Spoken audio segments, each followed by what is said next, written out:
Hello, hello, hello, ladies and gentlemen. Hope you guys had a great night tonight. Playing over, playoffs starting. If you don't know who I am, my name is Shook. I make videos for NBA. All these videos get posted on this subreddit called DF Sports. I make updates with all the news that comes out, stuff like that. You can talk strategy here, ask me questions. I'll always respond to you. So, great place to be. And then if you ever need to get a hold of me privately, you can do so on Twitter at ToryLangley1992. And if you're interested in in-depth content going over each slate, I'll have my Discord link down below in the comments. So let's go over my lineup from tonight. It was a great night for me personally. Three straight cashes on the playoffs.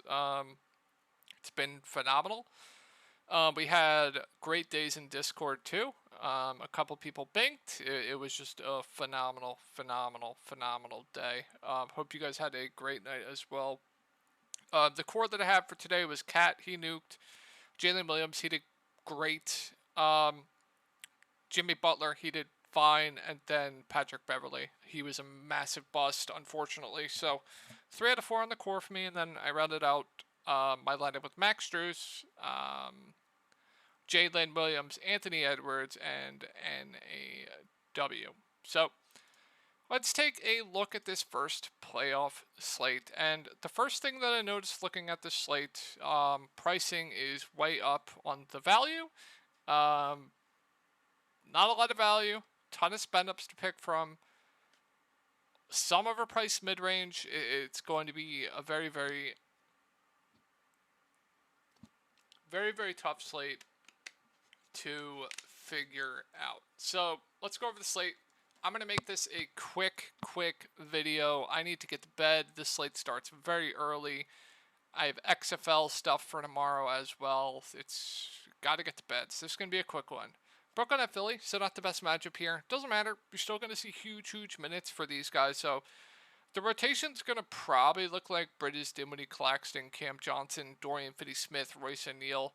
Might see some Joe Harris, Seth Curry, and then possibly Day'Ron Sharpe. We'll see. But rounding at the top, I think Dinwiddie is a very good play at 7'6". You're going to be wanting to look into the mid-range here. I think he plays an absolute shit ton of minutes. Guy that's going to stuff the stat sheet, do a little bit of everything. I do like Dinwiddie quite a bit. I think Bridges is okay, but I do prefer the discount onto Dinwiddie. I am not interested in Claxton at all. I only really like to target Embiid against bigs that'll go out to the perimeter, shoot more, stuff like that. And I think Cam Johnson at 6'4" is a very safe play. I think he also looks like a pretty solid play to me as well. Dorian Finney-Smith, Royce O'Neal. I think Dorian Finney-Smith's safer. I think Royce O'Neal has the higher ceiling. I think both are fine options at their respective prices as like last man in. Once again, I was looking at optimals from the past 2 years, and optimals really consisted of like 2 or 3 guys below 5K, and all you really need from these guys, like if you're playing a guy that's like below 4K, all you really need is like 14, 15 fantasy points, and you're golden. And if you're playing a guy like around 5K, all you really need is like 20, and you're sitting fine. So both I think are pretty safe plays to me. I think both will get decent minutes, so they're both fine to me. And then I don't think I'll be getting to anyone else on this team. So let's go over to Philly. So you're going to see Embiid, Harden, Maxey Harris, Melton Tucker, Paul Reed is the backup, 5, and then Shake, possibly some Niang, but I don't think they will be viable personally. So if you have the money for Joel Embiid, I think he looks phenomenal at the top. I think it's a really good spot for Joel Embiid. I absolutely love Joel Embiid if you can find the money to pay up for him. If I found out tomorrow that Joel Embiid's going to be low owned, I'm 100% going to be playing him. So if you can find the salary to get up to him, I really like him. It's going to be tough to do so. I think Harden is easier to get to if you're into that revenge game narrative as well. I think we get upwards of 40 minutes for him here, triple-double upside, so I think he's a perfectly reasonable play. I'm not going to get to almost 9K maxi. I like Tobias Harris as well. Finding guys that are going to play some of their rotational minutes without the main guys, like he'll run the second unit in the beginning of the fourth and the start of the second. That could be pretty valuable. If I recall correctly. I should know this since I'm a Sixers fan looking at rotations. But That could be pretty valuable in the playoffs, and it's going to be tough to be spending up for like the top guys. So I think Tobias Harris at 6K is definitely okay to solid. Melton at 5-1, I think we get around 20 minutes for him. Another option where I just don't think I'll be going there. I think he's fine, playable, but I think there are better plays around the same price range. A perfect example of that is going to be Kevin Herter in that Sacramento game. PJ Tucker's way overpriced, and then I'm not going to be getting to anyone else. I will say, if you think this game does blow out, sure, looked like Paul Reed, Shake Milton, these guys, but I would only do that in large field tournaments. On to Atlanta. So I think Trae Young looks pretty good at sub 10K. Like, I like all the spend ups on the slate. It's just going to be very tough to spend up for them. I do prefer De'Aaron Fox for cheaper, but I think Trae Young's okay. DeJounte Murray 8-7. I'd much rather play Trae Young. Clint Capella, I thought they would lean on him more in that Miami series. We have another really tough spot here up against Boston. I still think he's a pretty safe play. I think we get around 30 minutes from him. Good rebounder, has double upside. So yeah, I'm fine with Capella. I think he's okay. And then this grouping of like Sadiq Bey, John Collins, DeAndre Hunter, Bogdan. Unfortunately, we did not get a good sample on what they're going to do with that part, because you saw Hunter and Collins get into massive foul trouble. I think that Bog is pretty safe for like 25 minutes, which makes him okay with ceiling at that price. DeAndre Hunter, I think they're going to need his defense out there, so I think he plays big minutes, which another seems okay, seems priced about right. I don't like John Collins at all, and then Bey just seems like, I don't know if I want to pay 5-6 for Bey. Okongwu, if he continues to get around 20 minutes, I think is an okay play at 5K, but once again, wished he was a bit cheaper. Fine as like a last man in. I don't know if we're going to see Jalen Johnson. I do not. I think he got into this game because of foul trouble. So I really don't know there. On to Boston. So it's a great spot. I think Brown's a very good tournament play. Atlanta's been very bad against guards. They're giving up a ton of assists as well. I think Brown's a very interesting tournament play tomorrow. I think Tatum's fine. I think they're both fine. I really like these Boston guards, though. Like I said, Atlanta's been horrid against guards. I think Derek White and Marcus Smart both look pretty good. I think Derek White's probably going to be one of the most popular plays on the slate tomorrow, which I agree with. He's too cheap here, so I really like Derek White.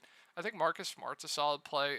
Brogdon, I think we get like mid-20s minutes from him. I think I'd much rather play Smart or White. Al Horford seems like a pretty safe play to me at 5-7. Probably plays high 20s minutes. Stuff the stat sheet, do a little bit of everything. Seems like an okay play.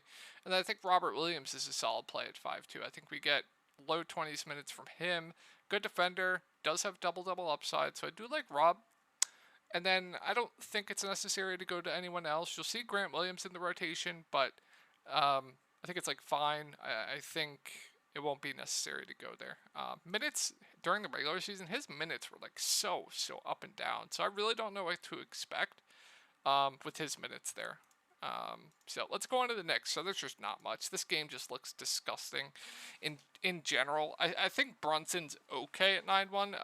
I think I'd rather play Fox. I think I'd rather play Jaylen Brown. But I think Brunson is the standout here. I think Randall's priced about right. Same with Brunson. RJ Barrett's overpriced. Quickly is overpriced. Josh Hart's overpriced. I don't know why Mitchell Robinson's 7K. Grimes almost 6K. This team's just a cross-off for me. Outside of Jalen Brunson and Julius Randle, who I think are fine plays, but I do prefer Brunson to Randle. So, like Brunson, Randle's okay, and then I'm basically going to cross off the rest there. On to Cleveland, there's just not much here as well. Really tough spot. This total's probably super low. Both teams play slow, play very good defense. Donnie, very good in the playoffs. You want to ride that narrative, be my guest. Almost 10K. I think I prefer the discount on other guards personally. I prefer Jared Allen to Mobley. Just give me the discount there, although very tough spot too. But like Allen, I think Garland's pretty good at sub 8K. I just expect massive minutes here for the starters. They were already running a really tight rotation in the regular season. I expect it to get even tighter in the playoffs. So you're probably going to see like 40 plus minutes from Donnie, Mobley, Garland. I don't know if Allen can play that much, but you'll see big minutes from him. So I do like Garland quite a bit. I might prefer Dinwiddie slightly, but Garland is definitely a solid play. I do like Allen as well. Not too into Levert at 5'7". And then we'll monitor Coro news. They were starting Dean Wade, I believe, at the end of the season. Let me just take a look at the last game that everyone was healthy and playing. 4:04. Pretty sure Dean Wade was starting.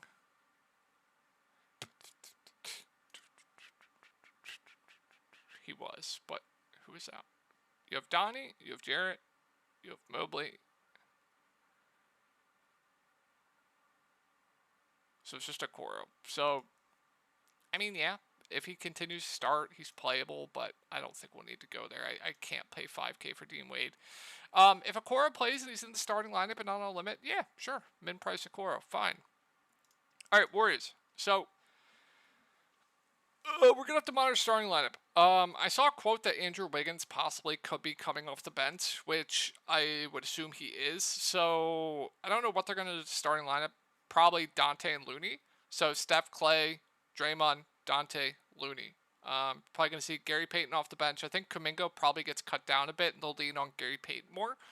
And then you can see Wiggins, and then Jordan Poole. So that being the case, I think it's a great spot here. This game looks like the most appealing game on the slate, in my opinion, as far as pace and matchup goes. So I think Steph's a very good tournament play if you can find the money to get up to him.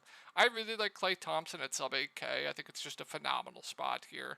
Going to play huge minutes. When he gets hot, he's just going to explode. So I do like Klay quite a bit. Not going to pay 7K for Poole. I think Draymond's a pretty safe play at this price tag. Wiggins unplayable off the bench, and then if they start Kevon Looney, I do like him quite a bit. We've seen big games from Kevon Looney. We're struggling for value here, so I do like Looney. I don't know how much Dante plays, but if he continues to start, I'm fine with it. And then I like Gary Payton for value. Steve Kerr has leaned on Gary Payton in the past. I think we get close to 20 minutes here from GP2, like 15-20 minutes, which makes him firmly in play for value, in my opinion. So do like GP2 for value, and then I think Kuminga probably gets cut down, so I don't really have too much interest there. Let's go on to Sacramento. So I think Fox is probably one of my favorite plays on the slate. I really like Fox. I really like Sabonis. I think Keegan Murray seems like a safe play. I really like Kevin Huerter for value at 5'4". I think he's just a bit too cheap. So really like Fox, like Sabonis, really like Kevin Huerter. Malik Monk, his minutes always in question, but when he's playing well, he will get extended. So I think is an interesting tournament option. Trey Lyles, I think we get low teens minutes from him. Seems like an okay value. Don't know how I'd compare him in GP2. Probably GP2. I don't think we'll see much Davion Mitchell, also questionable. So yeah, I think that'll do it for the slate. Hope you guys had a good night, and yeah, I guess I'll go over the standouts one more time for you guys. Embiid, if you have the money. Jaylen Brown, I like as a tournament play. De'Aaron Fox, I really like. Darius Garland, Spencer Dinwiddie. Both Boston guards. Cam Johnson. Al Horford's okay. Kevin Huerter, I really like. So, yeah. I think that's mainly what I'm looking to. Hope this video helped you guys out, and I will talk to y'all tomorrow for playoffs.